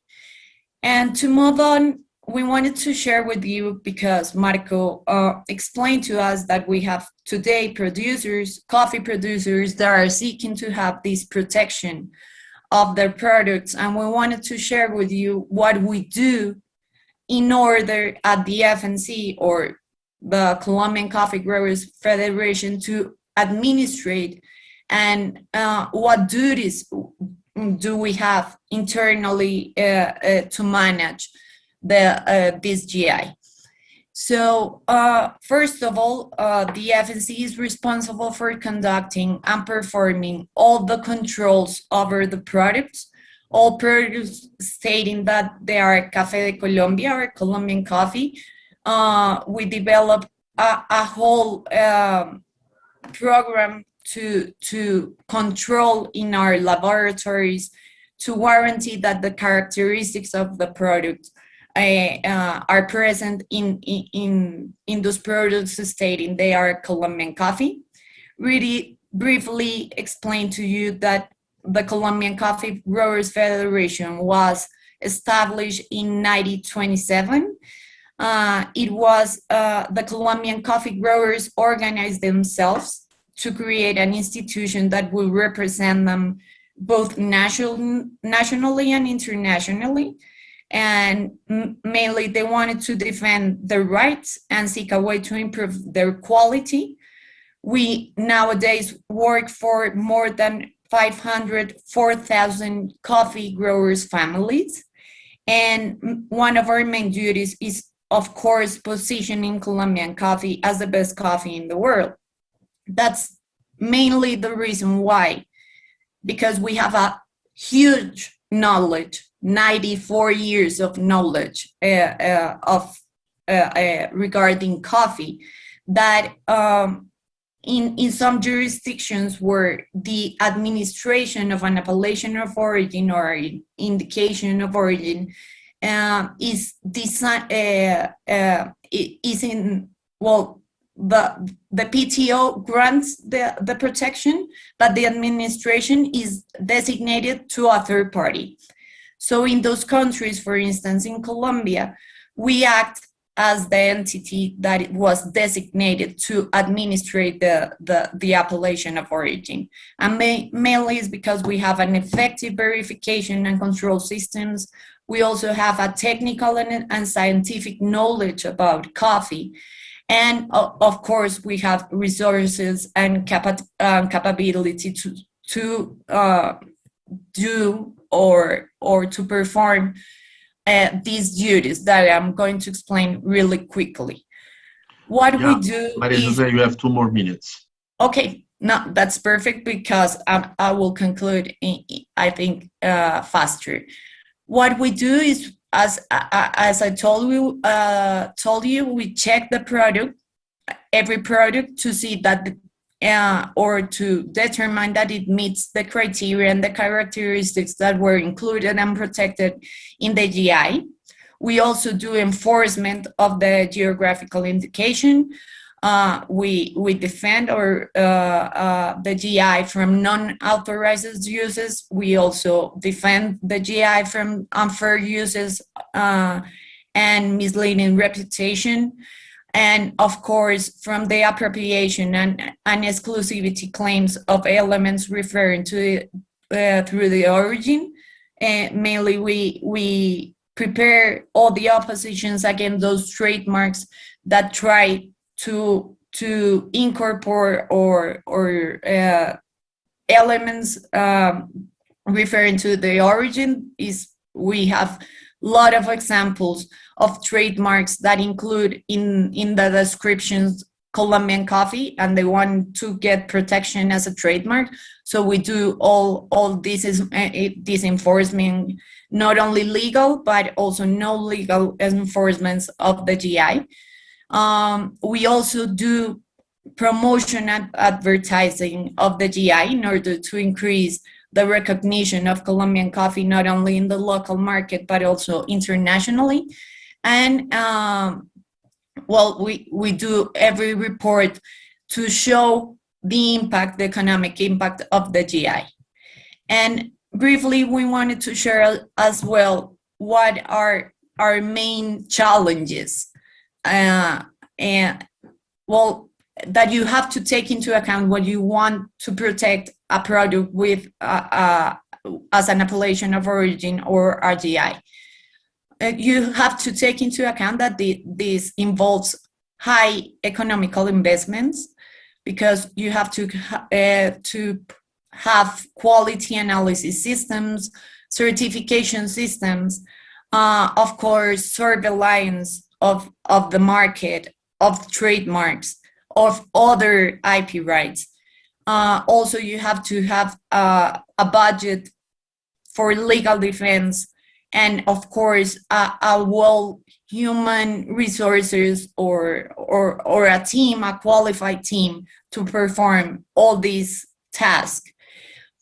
Also, what we consider really important and is a challenge for all agricultural products is maintaining the quality and characteristics over the time. And to do that, we also have an R&D department and a scientific structure that are doing research and development to maintain the characteristics of Colombian coffee and its quality. We also have sustainability programs and also market and experts control to maintain the quality of our products, of the Colombian coffee. And also as an administrator or of a GI, you have to develop all the time new strategies so producers really see in this intellectual property an asset. So we're creating new commercial strategies all the time, and we're seeking by these strategies to conquer new consumers and of course new markets and adapt Colombian coffee to the new trends of consumption of coffee. And with that, I finish my presentation. Thank you very much. Thank you very much, Maria Jose. I think this was very, very, very interesting as the others. And the positive sides is that you have mentioned is, I mean, it's not all gold what it shines. There are also some cons, and this is, I think, the kind of information that our producer needs to know when dealing with geographical indications. And the fact of associating with the core business an IP strategy that can make intellectual assets, or equally important to the core activity, it's very important, especially now in this economy that we are living. We are living in a virtual economy, in a knowledge economy, which for sure IP and intangible assets play a very important role. Thank you very much to you and to Paula, and we apologize with Paula for this technical inconvenience we have. I know you have been with us since 4 a.m., I think, Colombia time. Thank you very much again for your availability and your support. It is my pleasure now to give the floor to the last but not to the least of the presenter, who is Laura Dominguez, who from the Ministry of Agriculture and from Buenos Aires, Argentina. Maria, please, you have the floor. Laura will be presenting the example of yerba mate. Please, Laura, you have the floor. Hello, can you hear me? And thank you very much. Very loud and clearly. Okay, I will start the presentation. Do you see it?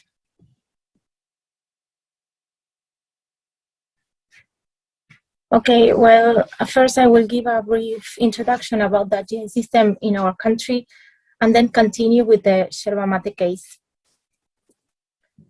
In this first slide, you can see the legal framework of Argentina for geographical indications and designations of origin on agricultural and food products, which include spirits beverages that aren't produced from wine. But to us, the legal framework becomes a tool to add value and protect products of particular quality associated with its place of origin. That specific quality is a result of the historical trajectory of the product, the influence of the local know-how, and the environment. When I say GI, I'm making reference to both of them, GI and DO. But as we know, a GI is the name of a region that is used to designate a product.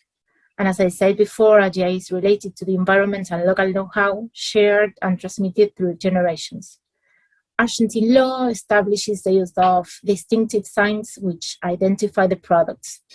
In the packaging, you can find the logo designed by the producers and the national one. These hallmarks mean that a product has a specific quality derived from the territory where it is produced. In consequence, they value the products, protect them, and distinguish them from others. As they guarantee the product origin, they protect the producers against usurpations and avoid misleading the consumers. Well, we always say that a GI is not created, it is recognized because it is applicable to a production that already exists. Well, the GI Yerba Mate Argentina was registered on the Resolution 13 of 2016. The Yerba Mate Argentina is produced in Misiones and north of Corrientes. That's the northeast part of our country. There are more than 170,000 hectares cultivated. Well, why a GI? It is a GI because it is a native plant, because of its ancestral consumption, its history that was built by native communities and immigrants. It also has particular characteristics due to its territory of origin, the subtropical climate and the composition of the reddish soil, in addition to the local knowledge of cultivation and production. Besides, here in Argentina, we have a traditional way of consumption, the typical mate argentino. We drink it in a container like a gourd or a cup that we call mate, where you add the yerba mate and hot water, and you sip the infusion through a special straw that has a filter on the end to sip the infusion. Well, the product recognized with the GI is yerba mate con palo, the Spanish for yerba mate with steam, because it is the traditional one and the most consumed in our country. So the hallmarks I talked about before guarantee you this type of product. There you have the traditional mate. Regarding associativism, well, getting the GI improve the link between the members of the production chain, which are many and also a diverse group. There are small producers and big industries too. There are producers that fulfill agricultural activities, primary production, and those who make the industrial process. And there are large-scale producers which do the whole process. As there are a lot, it would have been too difficult to make progress with the registration process without the presence of the National Institute of the Yerba Mate, which brings all stakeholders together. That National Institute also carries out inspection tasks and controls the production process with focus on innocuousness and the relevant stages related to the GI. That institute also works accompanying producers to achieve sustainable productivity. It makes suggestions and develops methods so they can reach a sustainable production. Well, the work generated around the GI the producers had to do meetings to agree, for example, on which the delimitation of the production zone was, on which the process to obtain the typical product was, on which one of the varieties of products was the typical yerba mate argentina. Well, that work around the GI allowed both small and large-scale producers to make contact with each other and share experiences that benefit them. Those were the positive issues that associated these producers in addition to the GI itself. We have other cases, other groups of producers from other productions like artichokes, platenses, who were already working in association when they were seeking the GI, and that made it easier for them to get it. With the GI, they could gain access to gourmet markets and they achieved a better organization as a group. And we have Melon of Mediagua that the work around the GI and getting it made them meet and share problems and its solution too. And they could increase product volume by selling together. Well, thank you very much for the space to share our experience with you. I hope. Thank you very much. Thank you very much, Laura, for this introduction. I mean, it's very important, the aspect that you mentioned about the inner components of the for protecting GIs. I mean, the aspects of the organoleptic aspects and the tradition and the history of a product are really relevant while protecting a geographical indication. I think those are all elements that will be extremely useful for our colleagues at the moment of protecting their mango or coffee plantation in the originating from the Jadzen region. So now we have reached the end of this second section, and I'm sure that, as in the first section, there will be some interesting questions that will be raised by our colleagues and partner that are attending this seminar. So I will immediately open the floor and ask to those of you who are interested to raise the hands. And I see two questions. One from our colleague Sayera Al-Sheya. I will read it as I did before. What are the approximate percentage of the agricultural GIs to the non-agricultural GIs? How much the agricultural sector is involved in GI business? I think that this question was still referring to the first segment, but maybe if Alexandra Grazioli is around, she has most probably a more word vision, so she can answer that question immediately. Alexandra, I see you are with us. Can you take the floor on this?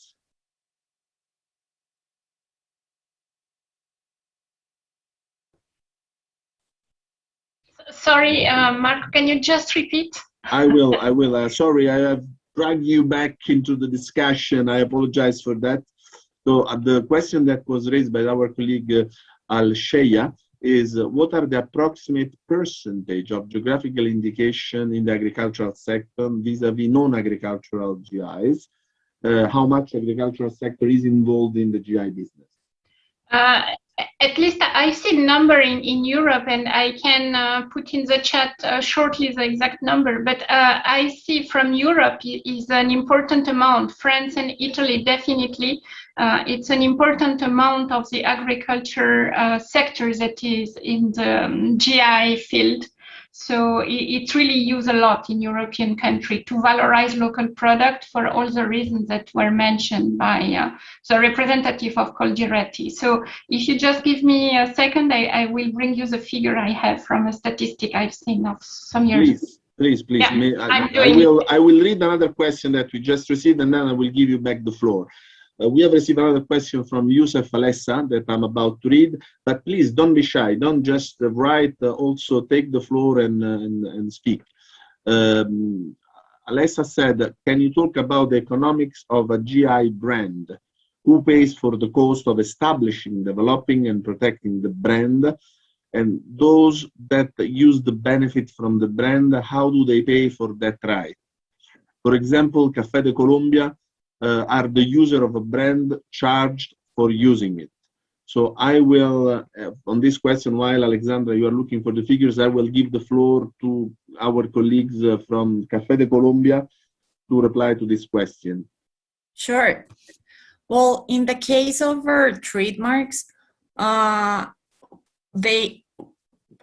we at Colombian Coffee Growers Federation, as we are as an association of all Colombian coffee growers, we have the budget for protecting these trademarks, not only in Colombia, but we have trademarks all over the world. We have protections in more than 100 countries, and this budget is given to the Colombian Coffee Growers Federation to do this, and also to enforce these trademarks.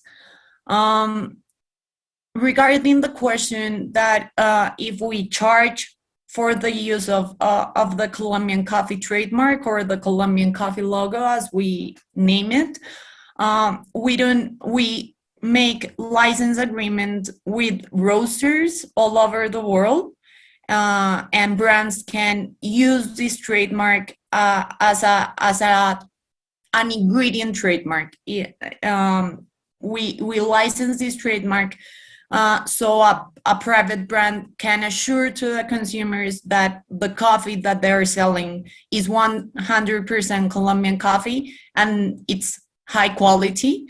And we don't charge any fee for license the trademark.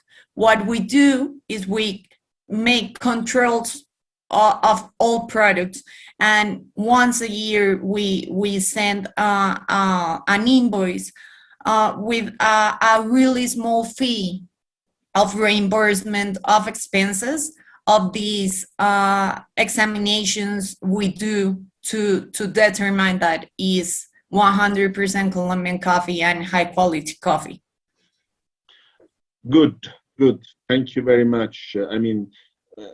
From what you are saying, it's worthwhile to protect GIs and local trademark because it pays back from the image, consumer appreciation, and of course, business turnover.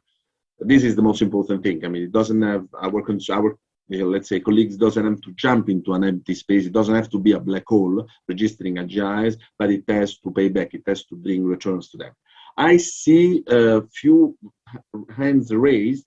The first I see it's from Engineer Arishi. Dr. Arishi, you want to take the floor?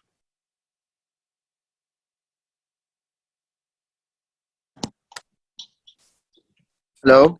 Yeah. Please. No, yes. Yes, I had the question of the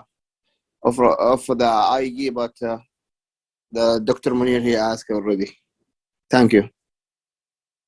My pleasure. Thank you very much. So I'm glad that we have already answered your doubts. I see Mr. Coppola with the hands over, and I'll give you the floor. Please, Mr. Coppola, you have the floor. Yes. If I could only about the numbers of non-EU GIs in the European register. We have 139 non-EU and 83 from United Kingdom. Of course, United Kingdom after Brexit we have to consider as a non-EU, and about 3,300 EU. So is about 4.5% of non-EU on the total of PDO and PGI registered in EU. If Alexandra can consider, I put these numbers in the slide before, so only for these. Sorry, Alexandra, so if I mentioned it. No, thank you, Hermano. I will ask Alessandra because I see her hands raised. So I will ask Alessandra to complement your numbers. Let's put it that way. Alessandra, please, you have the floor.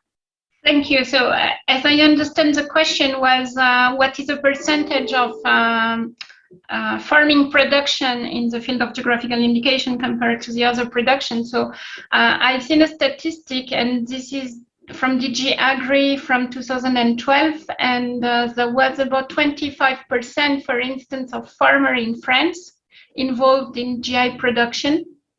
So you see quite an important amount. And perhaps just also to complement a bit what was said by others, the interest of GI protection and having a collective brand, in that instead of having every individual to pay all the cost of this brand, to protect it internationally, to develop it, is really you do it collectively. So the price is shared by all the producers in a way. So this is the interest of this collective brand on origin product also.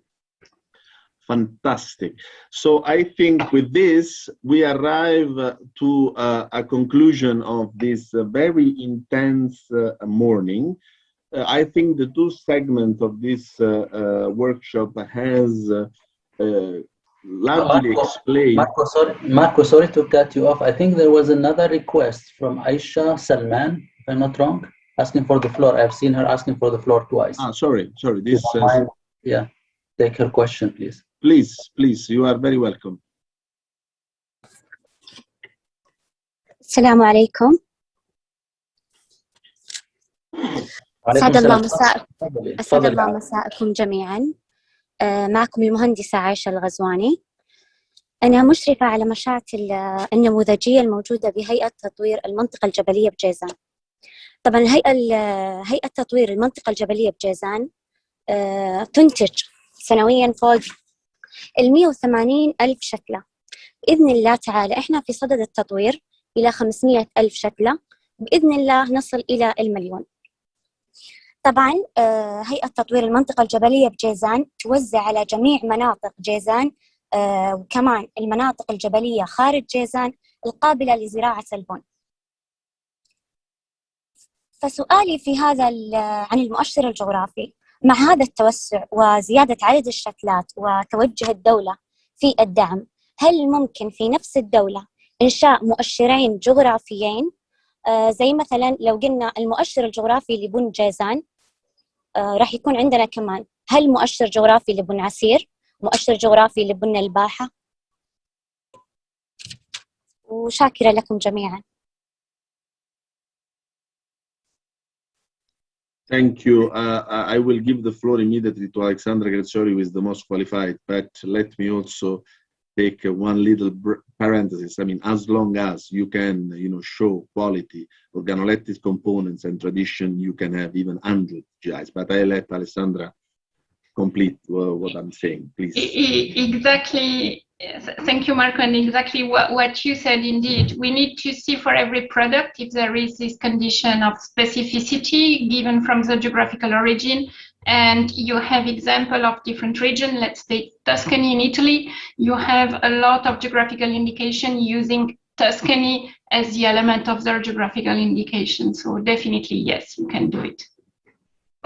Thank you very much. I now see a lot of people asking for the floor. So I will take only one question, and I ask Mr. Ahmed Abed Houdah to take the floor.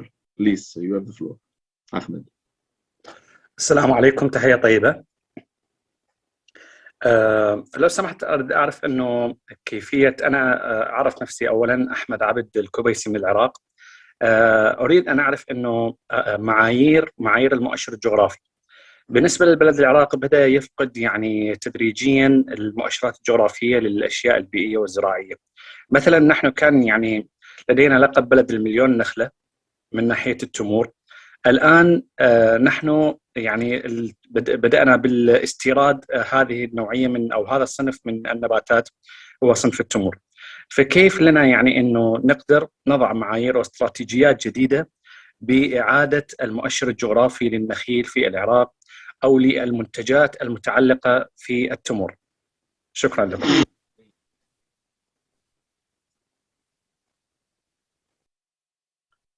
I think this question is for Alessandra again. Thank you. You have, especially if you look definitely to this dates and palm production. Sometimes you have GIs who are developed based on a local plant variety, but this is not a condition everywhere. So we have, for instance, now between Algeria and Tunisia, for instance, they are both producing Deglet Noor dates, but based on the region where that variety grows, it has different characteristics, very specific and quality. So you have Deglet Noor from Tolga in Algeria, GIs, and Deglet Noor from Tunisia, referring to the country of Tunisia, also based on the different characteristics. So it's not because you don't have a local variety that prevent you from developing a GI, but you need always that specificity to be proved in order to have a GI. Fantastic. Thank you, Alexandra. I think Maria Jose wanted to complement something, so I'll give her the floor. Please, Maria Jose, you have the floor. Thank Considering you, that you have also wake up at 4 o'clock in the morning, so it's the least that we can do to give you the floor. Thank you, Marco. Really quickly to complete Alexandra's response to the last question, and if it's worth it, we not only having one geographical indication for Colombian coffee, we also have 6 regional coffee that are protected and all produced in Colombia, because by our study showed that they have unique characteristics, so they all meet the requirements to get the protection. And in Colombia, we also have protection for Sierra Nevada coffee producing in the north part and other 5 regions in Colombia. So of course you can develop a strategy to protect other coffee producing in different regions of our country. Just that. Thank you. Thank you, Maria Jose. This was actually very important indeed. So I think now I don't see any other hands up, but as I said at the beginning, this is the first occasion for sharing ideas or discussion about GIs, and not only GIs, innovation in general. So innovation, it's all around. We believe in the knowledge economy, so brands, patents, geographic indication are all part of a common daily business. So it is our intention to further develop activities and support you in case of necessity from your side.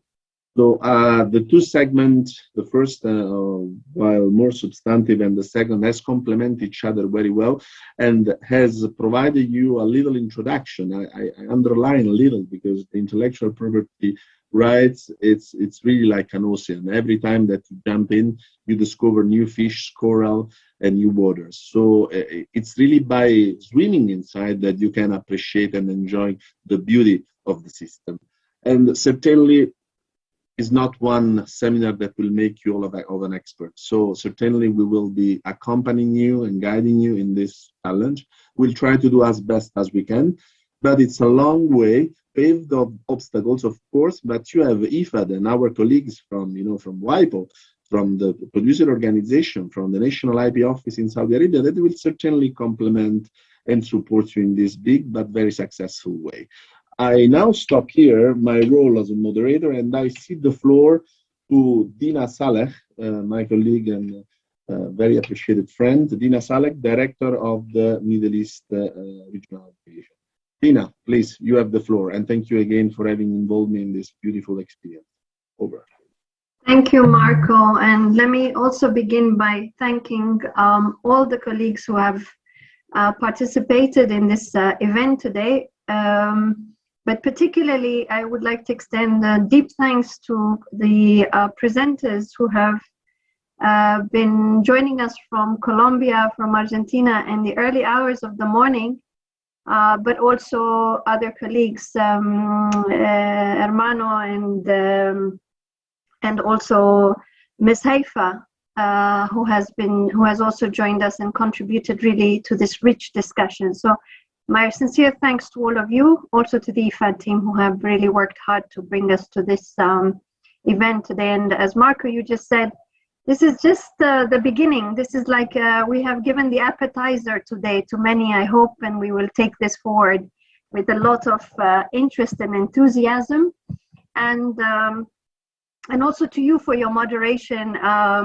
Excellent job to try and really bring out the best out of the presenters and the presentation. So very quickly, I myself was very enthusiastic because maybe like many who have joined today, we think that getting into this GI world is really very complex.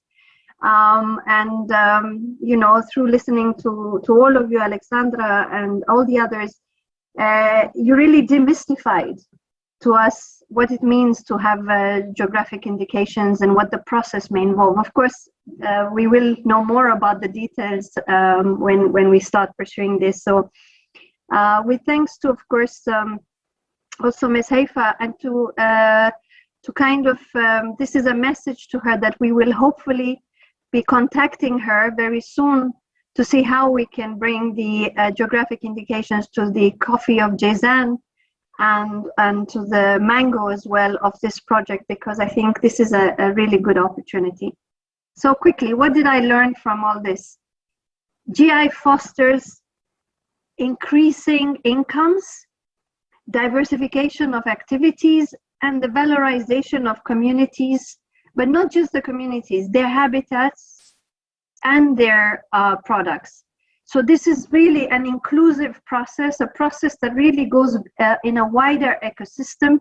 As we heard from the last questions, can we bring this to a broader region? Can this be part of a broader region? And I think, yes, from what I heard here, this is really something that helps to develop a full economy and not just a particular brand. Another important feature of the GI I felt was it's really a means to protect the producers, but also the consumers. And this is also, we heard from the presenters about unauthorized use, irregular practices, but at the same time, it's also to protect them from being undermined, from undermining indigenous products, and also the practices which could also include, from some cases, fraud and many other duplications that are not, let's say, original. That's the word. The third is, as we've seen during this pandemic, you know, a lot of focus is now on inter-regional trade, on local consumption, on local trade. So therefore, I think the GI also from a health and sanitary aspect, it really assures food safety standards. It gives us also the protection to consumers that what they are buying is not just coming from a particular area, but is also being assured in terms of the process that it has gone through in terms of the food safety and security. And among the last things that I caught from all of this was the GI has an important convening role. It actually aggregates producers to homogenize their products using using standards and bringing people together to produce common goods. And I think this has multiple spillover benefits. So I really feel that using this GI channel I'm not advocating for it, so I'm not here as a spokesperson for it, but I just think that it has a lot of multiple benefits, which goes beyond just tagging and branding. And finally, of course, some of us may have thought that this is such a costly process and is such an prohibitive process. But from what I could hear from those who have done it and who are experts in it, it really isn't as complicated as we might think it is. So therefore, it is a process that would help really to bring all these benefits that I have outlined earlier. So with that, I think there's a lot to learn here, and I'm sure we will continue learning. And I really congratulate and thank you all for this very interesting and rich discussion. Thank you, and back to you, I think, Marco. Now. Thank you, Dina. Thank you for your marvelous words, and I'm very glad to see your passion and interest in the GIs, and you're willing to follow up and go ahead with this innovation dilemma and how to support our people in the RTA in Jazan region.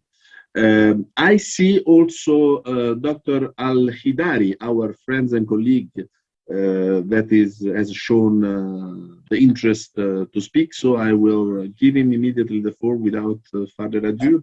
مساء الخيرات. مساء الخيرات.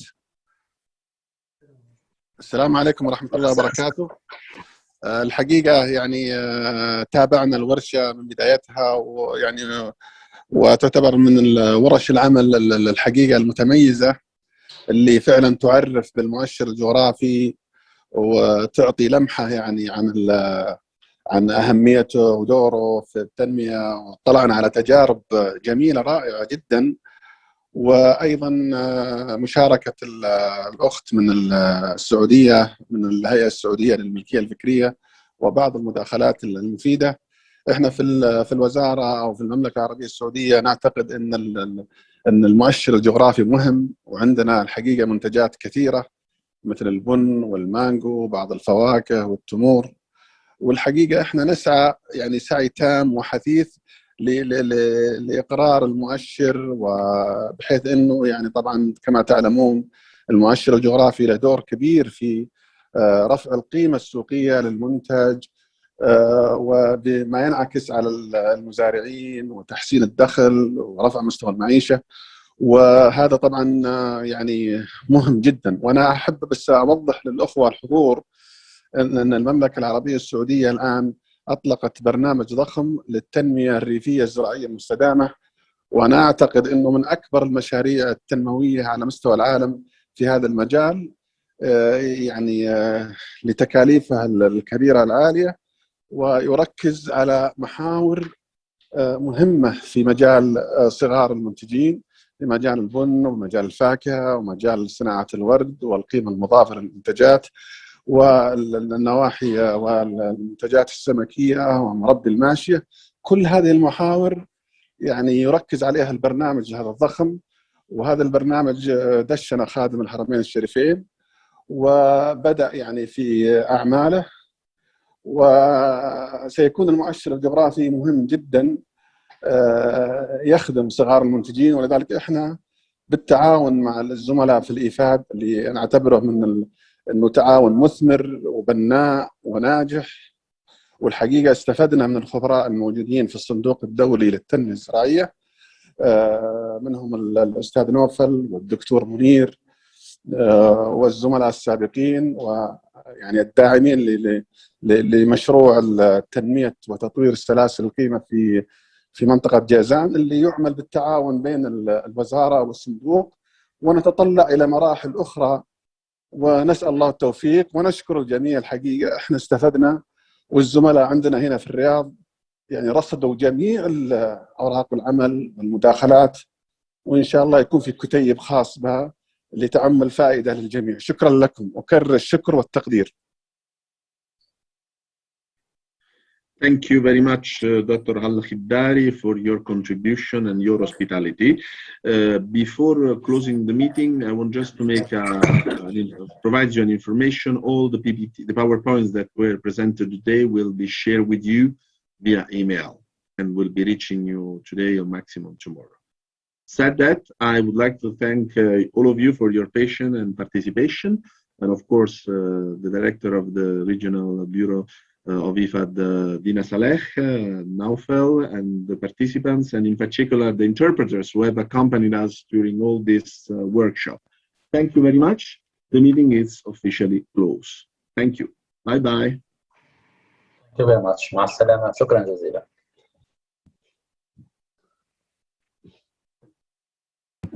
مع السلامة.